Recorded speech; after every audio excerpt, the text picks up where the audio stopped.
Computer communications usually involve long messages. Because networks don't do a good job of handling large chunks of data, they reformat the data into smaller, more manageable pieces called packets or frames. Networks split data into small pieces for two reasons. The first one is large units of data sent across a network hamper effective communications by saturating that network. The second one is the networks can be unreliable. All packets have three basic parts: the header, data, and trailer. The packet header usually contains the source and destination addresses of the packet, an alert signal to indicate data transmission, and clocking information to synchronize the transmission. So the data section of a packet consists of the actual data being sent. The data section is also known as the payload.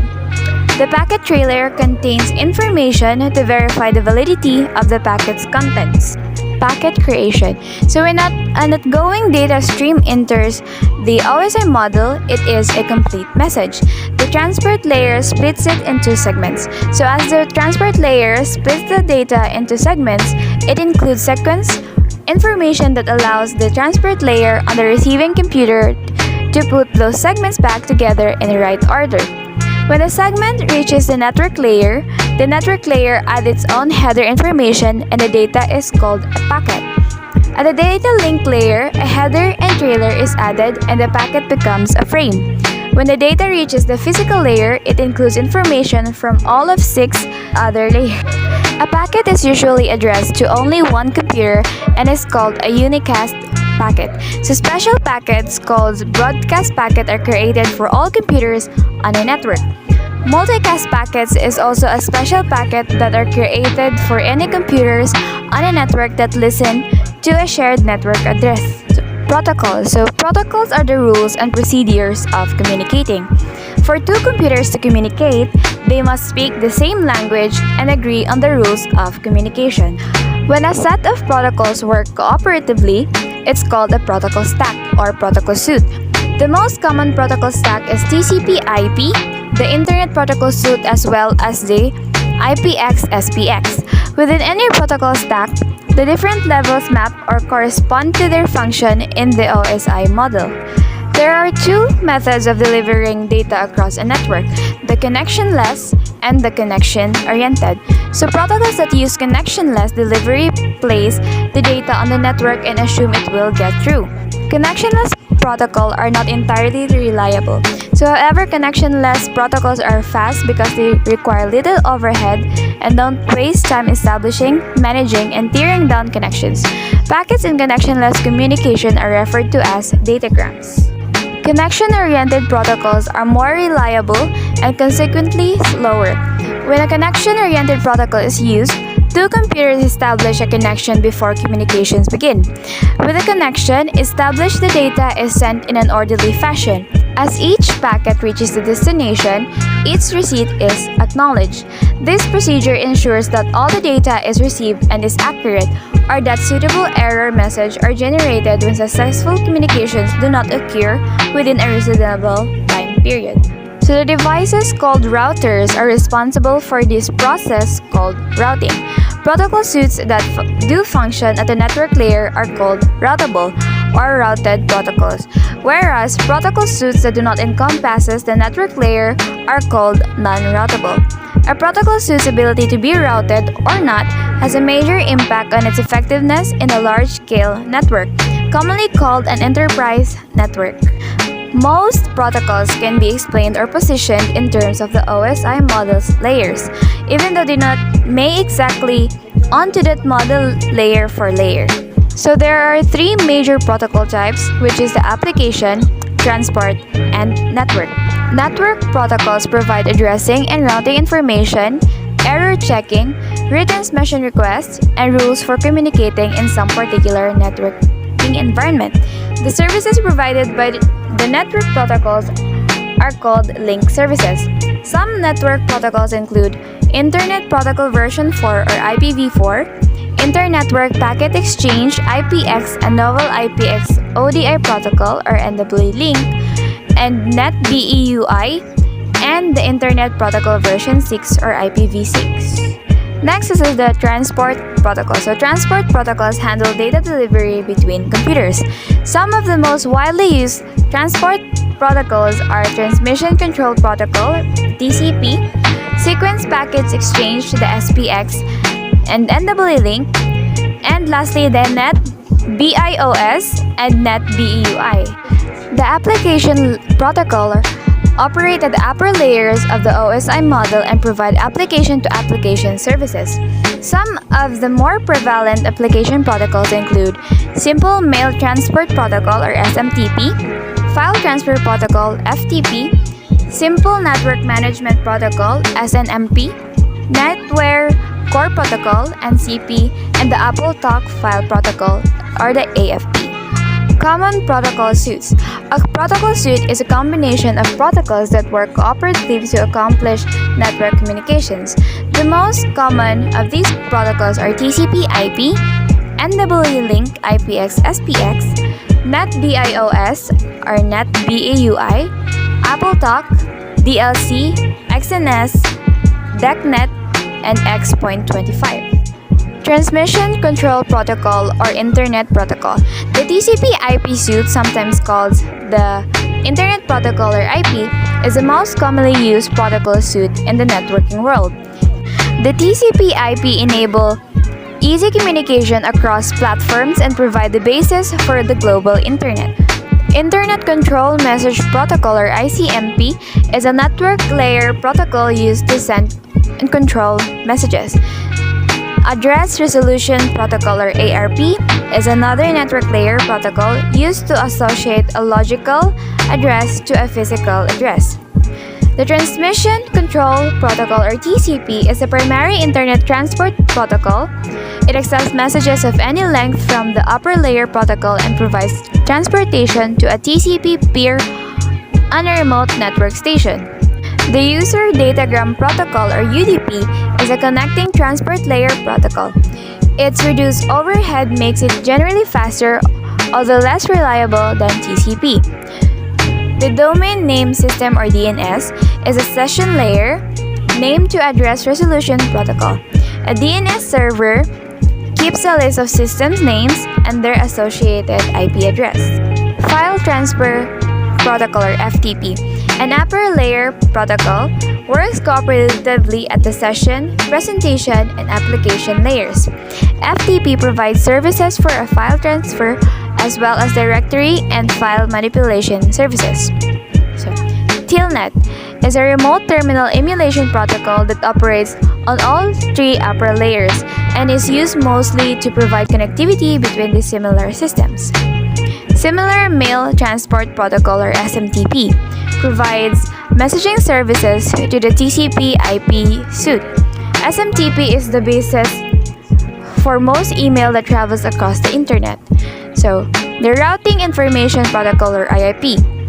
A distance vector protocol used for route discovery represents the simplest IP-based routing protocol.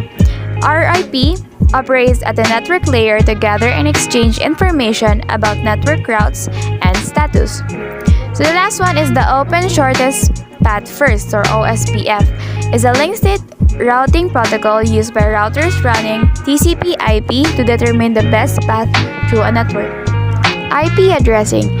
IP is responsible for addressing and routing in the TCP/IP environment.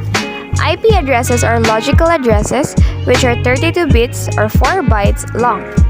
A number of 0 to 25 separated by periods represents each byte or octet. For example, 172.24.206.18. Part of the address assigned to a computer designates on which network the computer is located, whereas the remainder of the address represents the host ID for that computer. To use all available addresses more efficiently, the Internet now uses a different addressing scheme called Classless Interdomain Routing, so CIDR.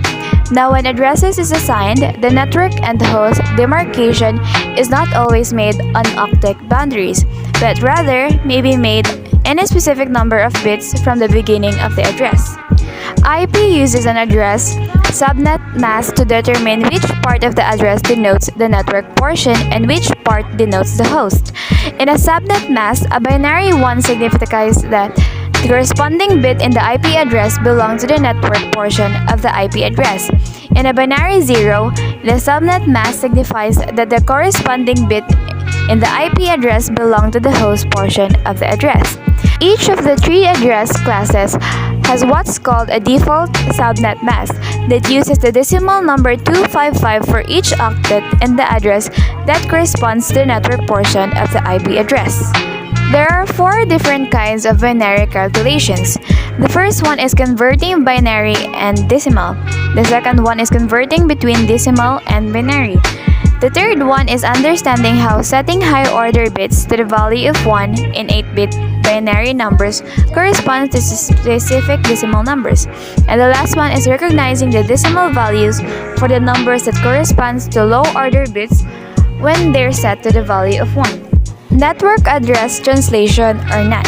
So network address translation helps more by allowing the private IP addresses to be used by an organization while being connected to the internet. Dynamic Host Configuration Protocol or DHCP.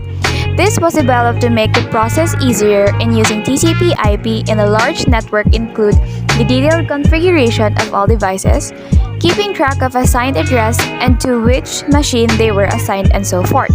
The special range of addresses that begins with 169.254 is reserved for automatic private IP addressing or APIPA.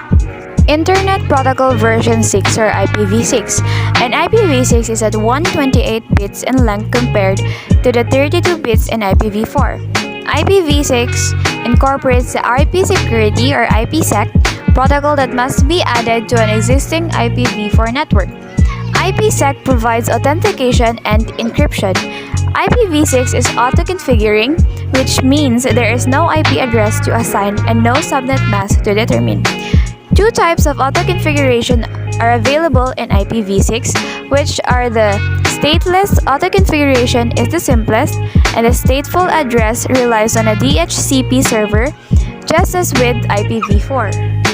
NetBIOS operates at the session layer to provide peer-to-peer network application support.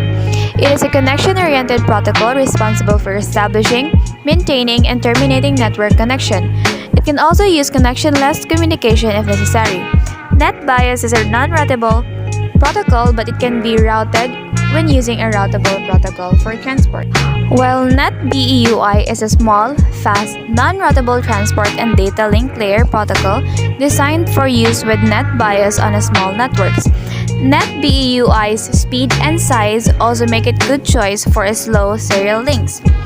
Server Message Block or SMB operates at a presentation layer. SMB passes information between network computers. IPX or SPX is the original protocol suite developed for use with the Novell's NetWare network operating system software.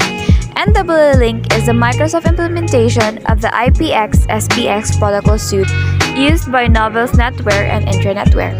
One major consideration when using IPX-SPX or NWLink is which Ethernet frame type to use. AppleTalk establishes a suite of protocols those computers to communicate. So, Xerox Network Systems or XNS, Xerox created the XNS for use in its Ethernet networks. DECnet. So DECnet is a complete routable protocol suite generally used only by digital systems. X.25. So X.25 is a set of wide area protocols created to connect remote terminals to mainframes and is used in packet switching networks. When computers have data to send, they transmit data across the network. However, when two computers send data at the same time, a data collision can occur, destroying both messages. A number of rules have been defined to prevent collisions. These rules specify when the computers can access the cable or data channel. The channel access methods provide additional assurance that the data reaches its destination by preventing two or more computers from sending messages that might collide on the cable. Channel access is handled at the Media Access Control or MAC sublayer of a data link in the OSI model. There are 5 major types of channel access. The first one is contention, the second one is switching, the token passing, the demand priority, and the last one is the pooling. And this is the summary